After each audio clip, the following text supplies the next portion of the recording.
Bonaparte Falls Apart by Margery Cuyler. Illustrations by Will Terry.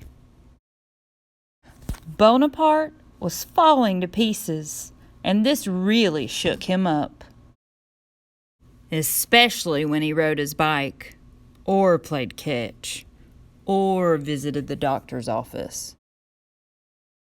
Sometimes his bones rolled away, and it took him forever to find them.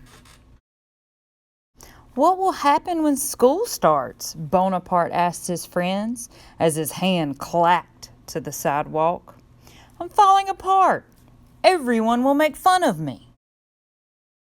"I have an idea," said Frankenstein, clicking Bonaparte's hand into place. "Let's glue and screw your bones together." So Frankenstein glued and screwed, and screwed and glued. But when he was finished, Bonaparte couldn't move. "I can't walk," he said.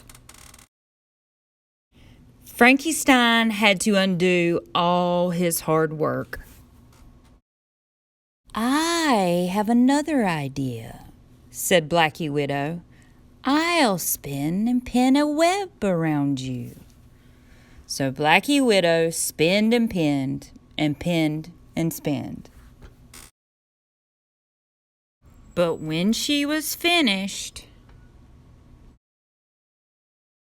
Bonaparte was all tangled up. "I'm a mess," he said. Blacky Widow had to undo all her hard work. "I have the best idea of all," said Mamicula.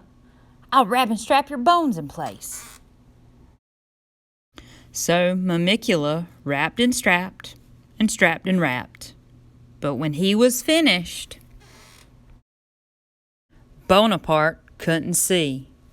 "Where is everybody?" he asked in a muffled voice. Mamicula had to undo all his hard work. Time passed, and Bonaparte was so worried about school that his head fell off. Frankenstein picked it up and set it back in place. "Before school starts, we will bone up on other ideas," he said. "We will leave no bone unturned," said Blacky Widow. "No bones about it," said Mamicula. But none of the ideas they came up with seemed just right. Until a dog ran by with a bone in his mouth. "That bone lover would be perfect for Bonaparte," said Mamicula. So they ran after the dog and brought him to Bonaparte. "What a fetching dog!" Bonaparte exclaimed. "You can teach him to retrieve your bones," said Frankenstein. "Bonanza," said Bonaparte. "You are my bona fide friends." He named the dog Mandible, and he spent the next 2 weeks training him. When school started, Bonaparte was still a little worried about what the other kids might think. But Bonaparte was a home-running hit at recess, a jaw-dropping sensation at lunch, and a rib-tickling wonder in science class. Bonaparte could hang loose without anyone making fun of him, and this made him very happy. Clickety-clack.